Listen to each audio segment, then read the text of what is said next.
Welcome back. If you are new here, welcome for the first time. My name is Emily. I am a registered dietitian and a run and strength coach. And here we talk about all things running and nutrition related. And my goal is to help you become a stronger runner, and to help you meet your goals, and to help you fuel your body the way your body needs and deserves to be able to do all the things that you ask it to do every single day. I hope you are having a good holiday season. If you celebrate Christmas, I hope you had a good Christmas with your family, with your friends. And I know we're all gearing up for the new year, aren't we? And you're probably thinking about your goals for the new year, what your running goals are, nutrition changes that you want to make. And I am all for that. I am a type A goal chaser, and I know a lot of runners are, so you might be like me as well. And with the new year coming, with you thinking about making nutrition changes, I want to talk about a very important topic today, and that is why a complete nutrition overhaul is not the answer and is not going to be very sustainable for you in the new year, and what you can do instead. Okay, so here we go. Let's dive in. You might be thinking, okay, I have all these wonderful nutrition goals that I want to focus on in the new year. I want to do X, Y, Z, and I'm going to completely change everything that I eat all at once and fix everything starting January 1. We don't want to do this. Why don't we want to do this? Is one, this way of thinking is often rooted in the all or nothing mentality, right? It's like we are either all in or we're all out, right? And this way of thinking often focuses on perfect eating. And once we can't sustain that any longer, then we're all out and everything that we've been focusing on just flies right out the window. Okay. I know a lot of runners struggle with this. As a runner myself, I really struggled in my early days, my early running days with the all or nothing mentality. But what usually happens with the all or nothing mentality is burnout, restriction. We restrict our eating, right? We're not very consistent, and the changes that we want to make are not sustainable. And we constantly feel like we're in this state of like, okay, we're starting over and over, and we're starting over again, and we're starting over again. And oftentimes, when we try to change everything all at once, it's too overwhelming for us, right? Like, there's too many pieces to focus on. It's too overwhelming.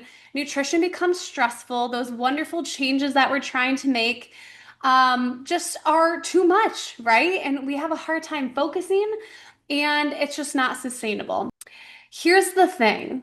Most people are doing something well when it comes to their nutrition. And when we try to do this huge overhaul, the things that we're doing well seem to fall by the wayside and they fall off. So we want to keep doing what we're doing well, and we want to instead focus on small changes at a time. It's more realistic, it's more practical, it doesn't make nutrition so stressful, and it makes those changes more sustainable. So, how do you even get started on making these small changes? Pick one thing at a time. Work on being consistent with that one thing until it becomes a habit. So here's an example. Maybe your goal is, okay, Emily tells me that I really need to eat breakfast daily, that I should not skip breakfast. That skipping breakfast or eating like a measly protein bar or a little container of Greek yogurt and calling that breakfast. She tells me that that's underfueling. That's a great way to set myself up for overeating and craving all the sweet things and overdoing it later on. So my goal is to eat breakfast consistently. Focus on just breakfast, right? That's your one change you're going to focus on at this time, right? Eat your breakfast every day, be consistent with it. Over time, that's going to become a habit and it's going to become more automatic, and it's just going to be something that you do, right? Something new that you're doing and you repeat over and over again. Once that becomes more automatic, that breakfast, then focus on that next thing. Focus on adding in that next thing. And here's another thing to think about when it comes to making changes. Focus on what you can add to your diet, to your eating that will benefit your body, your performance, your health. Focusing on addition is a whole lot healthier and better than focusing on restriction. It's so easy to focus on, well, I can't have this, I can't have that, right? But instead, shift away from restriction, taking away, subtracting, and move towards an optimization mindset where we're focusing on making additional changes to our eating, right? Then once you figure out what you want to do, think about setting SMART goals. So what does SMART goals stand for? This is probably going to bring you back because you've probably learned this in school or along the way somehow. Specific goals, measurable goals, obtainable, realistic, and timely. Okay. Think about SMART goals. And the biggest thing is realistic changes. Okay. Meet yourself where you're at. Don't set this big, ginormous goal. If you're here, don't set this big, ginormous goal way up here. It's going to be hard to reach that, right? Meet yourself where you're at and set like smaller goals. Now, just as I do with my clients, only focus on 2 to 4 goals at most at a time. This way, it's not as overwhelming. So let's say like breakfast is something you're focusing on. Maybe your first goal related to breakfast could be you are going to make sure you have a high protein food at breakfast. Goal number 2 could be you're going to prepare breakfast ahead of time. You're going to make those that jar of overnight oats the night before, so that in the morning you can grab and go and eat your breakfast and be consistent with your breakfast, right? So maybe those are the first 2 goals you're focusing on. And then again, once you get those goals down, focus on the next and set new goals.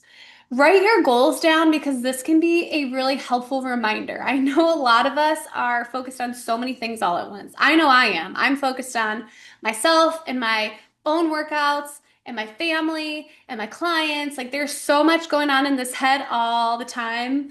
And it's helpful for me if I write things down because then I remember, oh yeah, this week we're working on a consistent breakfast. This week we're making sure we have protein at breakfast. This week we're going to the night before, we're going to make that overnight oats jar. So maybe you're even writing it down and even setting a to-do list for yourself. Now, this is a question that I get a lot. I missed a goal. What do I do?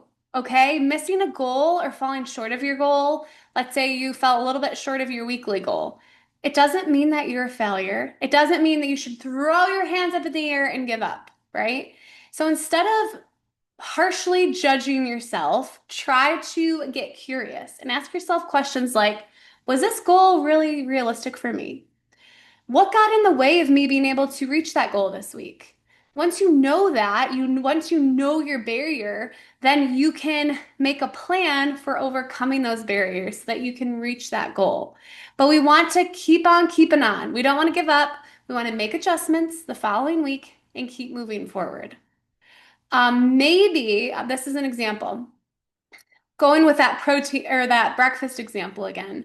Maybe you fell short of your protein goal and you realized in the morning that your breakfast just didn't have enough protein there. So maybe the thing that got in the way of you actually reaching that goal was that you didn't add enough protein rich foods to your grocery list, so you didn't have protein foods available. Maybe you didn't have Greek yogurt, maybe you didn't have protein powder, maybe you didn't have a side of eggs, those protein rich foods, right? Maybe you didn't have those foods in your house so that you actually weren't able to have them at breakfast. So maybe a way for you to pivot and adjust for next week, you keep that goal if that feels realistic, if that feels good for you.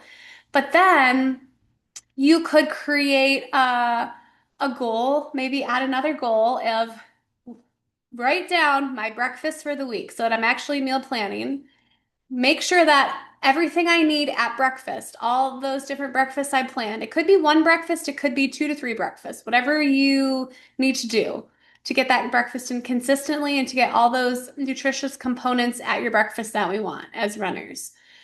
And then you create your grocery list based on that, and you actually have those high protein foods on your grocery list. So when you're at the store, you actually stock up with those high protein foods so you can keep them in your pantry, in your fridge, whatever. So that's just a different way of thinking. When you miss a goal, keep on keeping on, adjust and pivot, and get curious instead of, kicking yourself 1,000 times, right? Give yourself a little bit of grace through this process too. And these small changes that you make are stackable. They stack up and they add up in a big way over time. they can really transform your nutrition in a huge way over time. So keep it small. Add new goals when you hit your goals. When you make those changes and they become more automatic, they become more of a habit, focus on the next thing. And those things are really going to add up. I see it in my clients. So with my clients, we set goals every time we meet. So they have things that they're working on outside of our calls. And all these changes over time, they notice more energy throughout the day, more steady energy throughout the day. They're running better, they're lifting heavier, their performance is improving, they're racing better, they're recovering better after races, after workouts, after long runs. Their health is improving. They're not as like stressed and feeling so guilty around food. And they're no longer trying to like do it all perfect or follow this long list of food rules.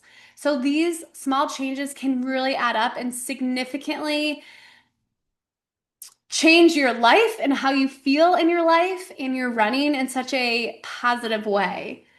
We're no Nutrition becomes this thing where you're no longer like starting over again and again, right? So as you head into the new year, remember, when you focus on a complete nutrition overhaul all at once, it's too overwhelming. Don't focus on that. Don't think about it like that. Set your goals. I love it, but go about it at a pace that feels good for you. Break it down into smaller changes, smaller goals, and you'll get there over time. Nutrition changes and transformations don't happen overnight. They take time, they take consistency.